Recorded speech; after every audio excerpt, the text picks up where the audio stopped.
ಒಂದೂವರೆ ತಿಂಗಳು ಹೇಳಿದೆ ಸಿದ್ದರಾಮಯ್ಯ ಸಾಹೇಬ್ರಿಗೆ, ಗಿಳಿಗೆಳ್ದಂಗೆ ಹೇಳಿದೆ 14 ಸೈಟನ್ನ ಫಸ್ಟು ಸರೆಂಡರ್ ಮಾಡಿ ಸರ್, ಆದ ನಂತರಲೇ ಮುಕ್ತ ಮತ್ತು ನ್ಯಾಯಸಮ್ಮತ ತನಿಖೆ ಆಗ್ಲಿಕ್ಕೆ ಸಾಧ್ಯ, ಎಲ್ಲ ಕಳ್ಳರು ಸಿಗಾಕೊಳ್ತಾರೆ ಅಂತ. ಅವ್ರು ಯಾವತ್ತೂ ಅದನ್ನು ಕೇಳಿಸ್ಕೊಳ್ಳಿಲ್ಲ. ಅದರಲ್ಲಿ ಅವರ ಎಂದಿನ ಒಂದು ಉಡಾಫೆನಲ್ಲಿ ಅವರು ವರ್ತಿಸಿದ್ರು, ಇವತ್ತು ಕುತ್ತಿಗೆಗೆ ತಂದಿಟ್ಕೊಂಡಿದ್ದಾರೆ.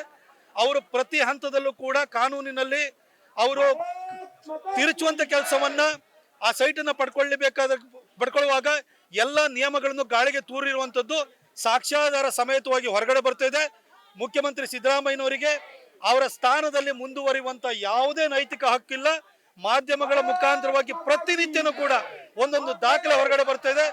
ನಿನ್ನೆ ಅದರಲ್ಲೂ ಅವ್ರ ಹೆಂಡತಿ ಬರೆದಿರುವಂತಹ ಪತ್ರಕ್ಕೆ ವೈಟ್ನರ್ ಹಾಕಿರುವಂತಹ ಒಂದು ಪತ್ರ ಹೊರಗಡೆ ಬಂದಿರೋದಂತೂ ಅವರು ಆ ಒಂದು ಮುಖ್ಯಮಂತ್ರಿ ಸ್ಥಾನದಲ್ಲಿ ಒಂದು ಕ್ಷಣನೂ ಕೂಡ ಮುಂದುವರಿಯೋದಕ್ಕೆ ಯಾವ ನೈತಿಕ ಹಕ್ಕು ಇಲ್ಲ ಅನ್ನೋದನ್ನ ಸಾಬೀತು ಮಾಡಿದೆ. ಮುಖ್ಯಮಂತ್ರಿ ಸಿದ್ದರಾಮಯ್ಯನವರೇ, ಅರವಿಂದ್ ಕೇಜ್ರಿವಾಲ್ ತರ ಬಂಡತನವನ್ನು ಪ್ರದರ್ಶನ ಮಾಡಬೇಡಿ.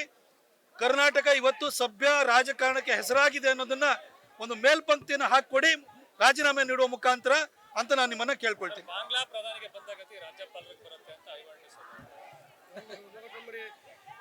ಅಂದ್ರೆ ಸಾವಿರ ಸಂಖ್ಯೆ ಕ್ರಿಶ್ಚಿಯನ್ರ ಸಂಖ್ಯೆ ಜಾಸ್ತಿ ಆದ್ರೆ ಹಿಂದೂಗಳಿಗೆ ಆ ಗತಿ ಬರುತ್ತೆ ಅನ್ನೋದು ಐವನ್ ಡಿಸೋಜ್ ಅವರ ಮಾತಿನ ತಾತ್ಪರ್ಯ. ಇಂಥವ್ರನ್ನ ಕಾಂಗ್ರೆಸ್ ಈ ಹಿಂದೂ ವಿರೋಧಿಗಳನ್ನ, ಈ ಮತಾಂತರದಲ್ಲಿ ನಂಬಿಕೆ ಇಟ್ಕೊಂಡಿರುವಂತವ್ರನ್ನ, ಇವತ್ತು ಕೂಡ ಭಾರತ ಸ್ವತಂತ್ರವಾದ ನಂತರ ಕೂಡ ತಮ್ಮ ನಿಷ್ಠೆಯನ್ನು ಪಾಕಿಸ್ತಾನಕ್ಕೆ ಇಟ್ಕೊಂಡಿರೋರನ್ನ ಕಾಂಗ್ರೆಸ್ ಸಾಕಿ ಸಲ್ಲಿಸ್ತಾ ಇದೆ ಅನ್ನೋದಕ್ಕೆ ಈ ಒಂದು ಹೇಳಿಕೆನೆ ದೊಡ್ಡ ಉದಾಹರಣೆ ಅಂತ ಹೇಳಲಿಕ್ಕೆ ಬಯಸ್ತೇನೆ.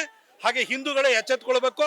ಕಾಂಗ್ರೆಸ್ ಸಾಕಿರುವಂಥದ್ದು ಈ ರೀತಿ ಹಿಂದೂ ವಿರೋಧಿಗಳನ್ನ ಅನ್ನೋದನ್ನ ಈಗಲಾದ್ರೂ ದಯವಿಟ್ಟು ಅರ್ಥವನ್ನ ಮಾಡ್ಕೊಳ್ಳಿ.